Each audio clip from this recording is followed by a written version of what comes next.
이번 주에 있었던 금통위 이후 금리 인상 중단 기대감이 커지면서 일부 지역에서는 이미 거래량이 늘고 집값이 꿈틀대고 있다는 신호가 잡히고 있는데요. 네, 대세적 상승세로 가기엔 아직 부족하다는 목소리도 나오지만 시장의 기대감은 커지고 있는 모습입니다. 집값 움직임과 함께 부동산 시장 전반 살펴보죠. 도시화경제 송성인 대표 함께하십니다. 어서 오세요, 대표님. 어서 오세요. 네. 먼저 집값 살펴보겠습니다.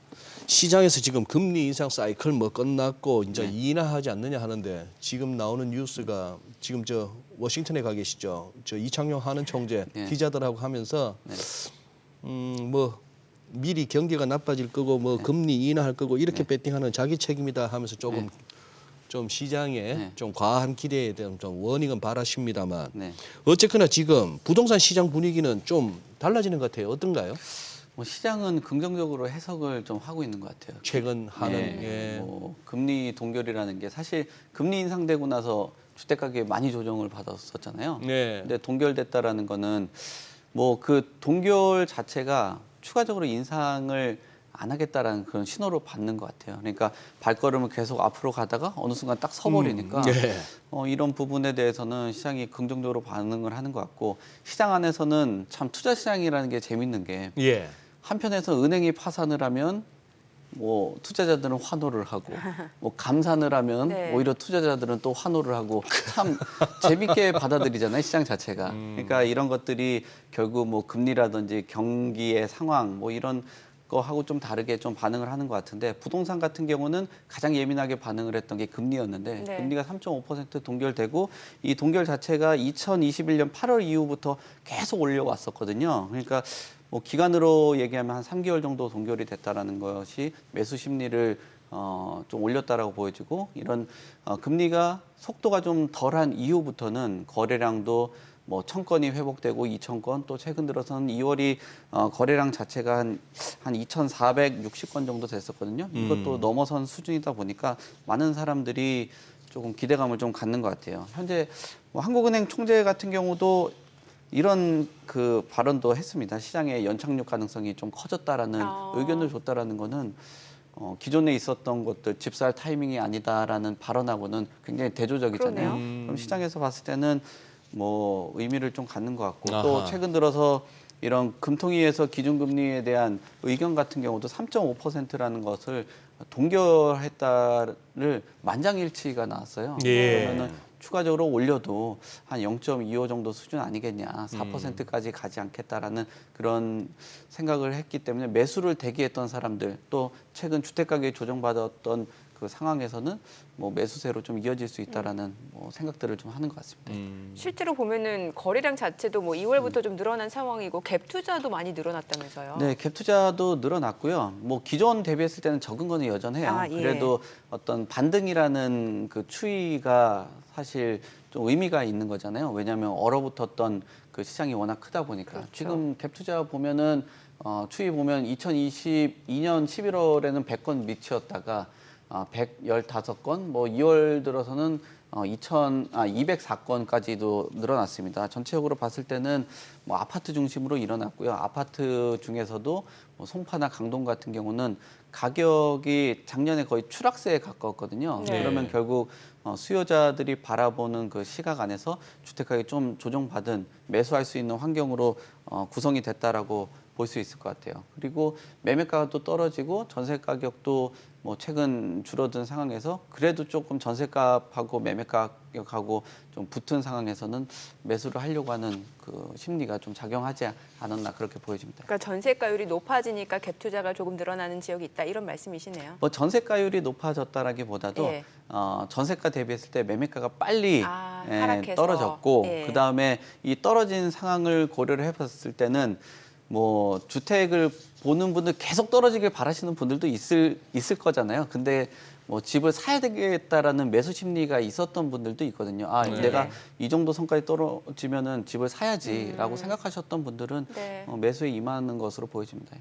그 하우스 푸어라고 이른바 영혼까지 끌어서 집을 사신 분들 있잖아요. 그런 분들 같은 경우는 대출을 이용해서 집을 산 네, 경우다 네, 보니까 그렇죠. 이제 사실 금리가 인상될 때는 그 이자에 대한 부담이 있었단 말이죠. 네. 그런데 지금 이제 금리 인상이 이제 시기가 좀 시기가 종결될 것이다라는 기대가 나오다 보니까 사실 영끌족들한테 되게 반가운 소식일 수 있을 것 같은데 사실 그동안 이제 이자 감당 못하면서 경매 물량도 굉장히 늘어났었잖아요. 네, 그런 그렇습니다. 상황에서 다시 이제 영끌족이 늘어나고 있다라는 신호를 익히는 것 네. 같고 또 집값이 이제 바닥을 지나서 올라간다라는 네. 인식도 좀 있는 것 같고 네.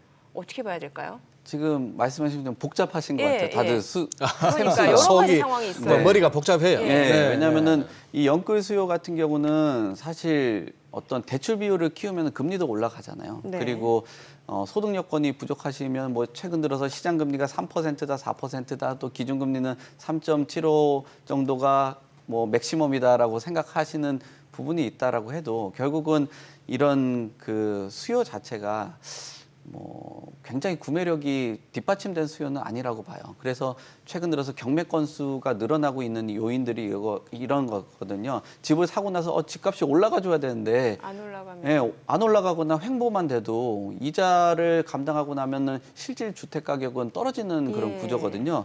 그래서 지금 경매에 대한 그 건수가 계속적으로 늘어나고 있는 그런 상황입니다. 지금 아파트 경매 진행 건수 보면은 전월 대비했을 때 48.3%가 올라가는 상황이고요. 낙찰가율도 보시면은 75.1%로 낙찰되는 율도 떨어졌고요. 예, 그다음에 낙찰 가율도 지금 떨어지는 그런 상황입니다. 결국은 시장 안에서 집값이 오를 거라는 기대감을 가지고 아까 갭 투자 비율도 올라가긴 했지만 그 예. 갭 투자도 본인이 감당할 수 있는 수준에서 집을 사야 되는 거지 그게 뭐 지금 좀 심리가 반등을 했다. 그다음에 갭 투자 비율이 올라섰다. 금리가 동결됐다라고 해가지고 소위 뭐 불나방처럼 잘못 뛰어들어갔다가는 자칫 잘못하면 이런 경매 건수에 본인의 그 물건도 경매 시장에 뛰어나올 수도 있다라는 것들 참고할 필요가 있습니다. 이게 참 예를 들어서 이 부동산 시장이나 주식 네. 시장이나 할 것 없이 그래요. 주식 어떤 잘 가고 있는 주식 들고 계신 분이나 네. 막 치솟고 있는 네. 가격 뛰고 있는 아파트 들고 계신 분하고 네. 내가 살 집을 사야 되는데 네. 나도 주식 사서 돈 좀 벌어야 되는데 하는 분들의 시각은 전혀 다르단 말입니다. 네. 그렇죠. 아니 매수자 입장에서 나 이제 결혼도 해야 되고 네. 살 집이 있어야 된다 싶은 사람들은 싶을 거예요. 네. 얼마 빠졌다고? 그동안 오른 거에 비하면 네. 이렇게 얘기하실 거고 네. 또 주택 보유자들 입장에서는 내가 이거 얼마나 고생해서 네. 고민 끝에 이렇게 했는데 네. 사자마자 이렇게 빠지냐 싶으실 거고 네. 지금 이 매수 매도 간의 이 심리나 여러 가지 어떤 향후 전망에 대한 갭이 클 것 같은데요. 네, 맞습니다. 지금 뭐 최근 들어서 프로테크 업체에서 내놓은 자료들 봐도 결국 집값이 좀 더 빠져야 되겠다라는 의견들을 갖는 것이 네. 설문에서 1위가 나왔어요. 그 프로테크 자체가 부동산 관련된 프로테크거든요. 결국 네. 그래도 집을 좀 사야 되겠다 아니면 전월세를 보는 그런 어플리케이션인데 거기서도 가장 큰 게 집값이 좀 아직도 안 빠졌다. 그리고 집이 안 빠진 이유를 보면은 아직 가격이 더 내려가 줘야 된다라는 의견들이 많았어요. 예전만 해도 금리 인상 때문에 집을 못 사겠다라는 의견들이 많았는데 오히려 지금은 아직까지 집값이 좀 떨어져 줘야 되고 하락한다는 의견이 많고 또 그 의견 자체 뭐 경기 침체라든지 또는 최근 미분양률이 쌓이는 것들 뭐 이런 것들 고려를 하는 것 같아요.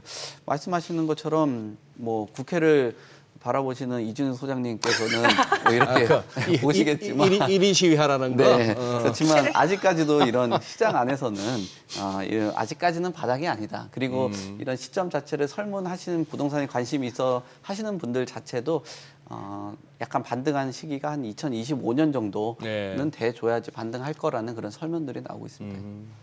네. 많이 서로 생각들이 다르시구나. 네, 그렇습니다. 네. 이번에 청약 시장 네. 좀 여쭤볼게요. 그 부동산 시장에 이제 좀 온기가 좀 돌고 있는 상황이긴 하잖아요. 그러니까 이제 청약 시장도 좀 홍풍이 불고 있는 것 같은데 사실 아직까지 실거주 요건 자체는 뭐 해결된 상황은 아니에요. 그런데 이제 정부의 규제 자체가 좀 완화 기조다 보니까 확실히 청약 시장에서도 경쟁률이 많이 높아지고 있다면서요. 그렇죠. 신호를 강하게 받는 것 같아요. 아까도 얘기한 것처럼 시장은 해석 자체를 굉장히 희망의 회로를 많이 돌리잖아요. 네. 그러다 보니까 이런 경쟁률들이 시장에서 수치로 나타나는 걸로 보여지고요. 특히나 뭐 전매 제한에 대한 그 기간을 단축했다라는 거는 거래를 할 수 있는 거니까 그렇죠. 만약에 샀다가도 이거 좀 아닌 것 같다 하면은 뭐 주식 같은 경우는 그래도 던질 수라도 있는데 부동산은 이거 완전히 돈에 묶여서 포로로 그 잡혀 있거든요. 근데 그 기간이 10년이었던 거를 5년. 뭐 3년, 뭐 5년 예. 지역별로 아예 없는 곳들도 있고 그러다 보니까 굉장히 줄었고요. 또 분양가 상한제가 적용되지 않는 곳들은 입주 시기 때 그 전세금을 가지고 대처를 할 수 있거든요. 네. 근데 지금 분양가 상한제 적용이 안 되는 게 강남, 서초, 송파 빼고 그다음 용산까지 뺀 지역은 다 풀어놓은 상황이기 때문에 많은 사람들이 관심들을 갖고 있는 것으로 보여져. 그리고 가점 같은 경우도 많이 올랐습니다. 서울 보면 지금 54.6대 1이잖아요. 전국 6대 1 비교했을 때 압도적으로 높잖아요. 예. 근데 뭐 약간 그래프를 파란색, 빨간색으로 해놨으면 좋았을 것 같은데 전남이나 전북, 뭐 제주 이런 곳 같은 경우는 1대 1도 못 미치는 그런 수준이 저런데 있단 말이에요. 미달이네요. 그렇죠. 그러니까 뭐 훈풍은 돌긴 하는데 약간 따뜻한 바람이 부는 곳들도 있고 찬바람이 매섭게 치는 곳들도 있고 그런 상황이라고 볼 수 있을 것 같습니다. 네. 그래 지금 지금 화면에 나오고 있는 저 자료 화면을 보더라도 여전히 여기 이 시장도 양극화가 심각합니다. 맞아요. 네, 맞습니다. 지방에서는 지금 죄다 미달이란 얘기네요. 네, 아마 주식 차트로 했으면 빨간 거 몇 개 안 되고 거의 다 파란 거일 겁니다, 아마. 아, 그러니까요. 그러니까 오르는 종목은 몇 개 안 되는데 그렇죠. 그쪽으로 몰리고. 네. 근데 서울에서도 미달 나오는 데가 있다면서요? 네, 많이 있죠, 지금. 서울에서도. 예, 이게 그 강북의 칸타빌 예전에 원희룡 장관이 너무 내 돈이면 안 주고 사겠다라는 그 지역인데 여기가 최대 아니, 실제로 그런 언급을 했습니다. 그래요? 여기가 35%까지 할인을 해서 지금 하고 있거든요. 근데 9차례 지금 무선이 청약이 나오고 있어요. 예전에 12% 정도 할인된 가격으로 사줬단 말이에요. 네. 근데 35% 정도 할인됐다라는 거는 굉장히 수요가 없는 지역에 고가 매입했다라는 논란도 있는 거거든요. 여기가 전용 59제곱미터가 8억에서 9억 2천만 원 정도 책정이 됐었는데 지금은 최고가가 한 11억 5천 가까이도 됐었단 말이에요. 근데 지금 한 3억 5천 정도 낮춰가지고 그 파는 그런 상황에서도 많은 사람들이 투자에 임하지 않고 매입을 안 하는 그런 상황입니다. 그리고 지역별로도 문제점들을 갖고 있는 지역들하고 마찬가지로 분양가가 높다라는 곳들은 여전히 서울 안에서도 구매력이 그래도 타 지역보다 소득 수준도 높고 그다음에 내 집 마련에 대한 수요들이 풍부한 지역이거든요.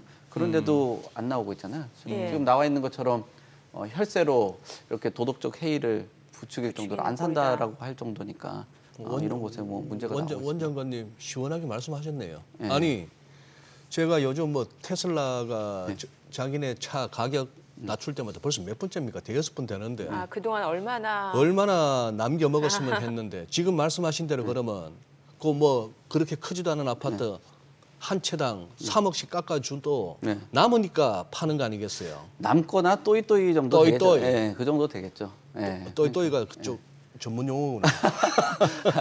똔똔. 네, 똔똔. 네. 똔똔. 여기 이진우 소장님하고 테슬라하고 딱 붙여두면은 나중에 발언 좋겠네요. 똔똔. 네, 지금 그래 여전히 저 말씀도 일리가 있는 거예요. 예, 왜냐하면 그래서 이것 때문에 조금 그 감평을 하는 거에 대해서 손을 보려고 하더라고요. 그러니까 감정평가 감정평가 자체에 자체를. 문제가 예, 있다. 문제가 좀 있고 그다음에 이거 시세대로 하면은 집값이 올라간 상태에서 집은 이거 원가는 이만큼 주고 샀었을 거 아니에요. 그 팔고도 얘기한 것처럼 똔똔이 될 수 있는 거니까. 그러니까 이 시세가 아니라 원가 중심으로 해서 하면은 매입을 해줄 생각이 있다. 그러면은 손해를 좀 덜 보고 그다음에 그 가격으로 매입을 하게 되면 뭐 아까 30% 정도면 30% 물량을 공공에서 더 살 수 있는 거잖아요. 네. 그러면은 30% 정도를 더 지금 힘든 사람들이나 뭐 청년이나 서민들한테 나눠줄 수 있는 그런 구조가 되다 보니까 지금 이런 부분에 대해서도 계속적으로 논의를 하고 있는 것 같습니다. 이번에 빌라 얘기 좀 해볼게요. 네. 이제 빌라왕 사태가 발생한 지 벌써 이제 반년이 되어 가고 있는데 뭐 사실 피해자분들이 여전히 좀 고통을 받는 시기이고 네. 근데 빌라가 또 이제 된수를 맞고 있는 상황이라고 해요. 사실 집값이 급등할 때 이제 아파트 대신 이제 빌라를 선택지로 갖고 계셨던 분들이 꽤 있으실 것 같은데 지금은 임대 시장에서도 좀 많이 외면받고 있는 상황이라면서요. 네, 아까 분양 우리가 지도를 봤듯이 청약 시장이 서울 쪽으로만 쏠림이 있듯이 상품 자체도 이게 빌라왕 사건 이후로 아파트 쪽으로 쏠림이 엄청나게 큰 거예요. 그러다 보니까 뭐 안전하다라고 평가되는 아파트 쪽으로 쏠려서 이 지역 안에서는 아파트 거래량은 늘어나고 있는 그런 상황이거든요. 지금 2월 달에 전월세 거래해가지고 주택의 거래량 보면 한 7만 7천 건 정도가 되는데 여기 아파트 거래량은 6만 3천 건이에요. 전체 한 82% 정도 차지한단 말이에요. 거기에 비했을 때 빌라는 역대 최저로 나오고 있어요. 왜냐하면은 빌라 거래량이 지금 7천 건 정도 되는데 전체 거래량 10%도 안 되는 9% 정도밖에 차이가 안 되는데 이 이유를 살펴보면은 말씀하신 것처럼 빌라 자체가 뭐 안정성이 좀 불확실하다. 그다음 임차인들 들어왔을 때는 이거 전세로 들어갔다가 자칫 잘못하면은 내 돈 다 날라가고 심지어 내가 이사 갈 타이밍 됐을 때 돈도 못 돌려받는 그런 위험 리스크를 해지할 수밖에 없는 그런 상황이라고 보여져요. 그래서 최근 들어서 뭐 여러 이슈들이 있는 것에 뭐 우두커니 딱 서 있는 게 임대차 시장 안에서는 네. 빌라왕 사건, 그다음에 전세 보증금 이런 문제들 때문에 제도들도 계속 변화를 하려고 하고 감정평가사에 대한 그 신뢰도 문제들도 완전 뭐 나락으로 가고 있는 그런 구조잖아요. 그래서 이 빌라 시장하고 아파트 시장이 어느 정도 뭐 안정적으로 서로 보완해주는 대체제 역할이 돼줘야 되는데 지금은 아파트 쏠림 현상이 너무 강하다 보니까 빌라가 임대차 시장에서 소위 그 외면받고 있는 그런 상황이라고 볼 수 있을 것 같아요. 지금 자막에 잠시 나왔습니다만 지금 전세 보증보험 가입 여부 네. 이게 지금 빌라에서 잘 안 되는 경우가 있나요? 네, 그렇습니다. 지금 빌라를 보증을 하고 들어가는 게 왜냐하면 내 전세금을 지키기 위해서는 네. 얼마나 보증을 하느냐에 따라서 내가 임대차 시장에 들어갈 수 있고 없고를 판단을 하는 거거든요. 네. 근데 최근 들어서 이런 감정가율이 높고 빌라 시세이 너무 높게 올라가다 보니까 최근 들어서는 좀 조정을 하고 있어요. 전세 보증에 대한 요건을 까다롭게 하는 거죠. 지금 나와 있는 것처럼 한도하고 전세가율하고 주택가격의 기준을 바꿔놨는데 이게 가장 큰 핵심 자체는 전세가율을 100%에서 90%로 축소를 하고요. 네. 그다음에 주택가격의 기준 자체, 그다음에 이런 그 아파트는 부동산원 시세로 하는데 빌라 같은 경우는 공시가격을 150에서 140으로 축소를 합니다. 이것을 예를 들면은 종전에 뭐 공시가격이 1억이었던 빌라에다가 전세 보증 한도가 1억 5천이면은 공시가격을 150에서 전세가율 100% 했을 때는 한도가 1억 5천 나왔거든요. 근데 지금은 한도가 1억 2,600으로 줄어들게 되는 거예요. 그러면 이 금액보다 떨어지게 된다면 보증보험 가입이 안 되다 보니까 조금 한도가 줄어든 만큼 시장에서 확보될 수 있는 물량들이 줄어들겠죠. 왜냐하면 보증보험에 안 들어가면은 이제는 임차인들이 들어가질 않거든요. 네네. 근데 들어가지 않는 주택들이 늘어나게 된다라면은 임대시장, 특히나 빌라 시장의 임차 수요는 굉장히 축소될 수밖에 없다고 보여져요. 네, 그래요. 알겠습니다. 오늘 내용 잘 들었습니다. 고맙습니다. 고맙습니다. 감사합니다. 네.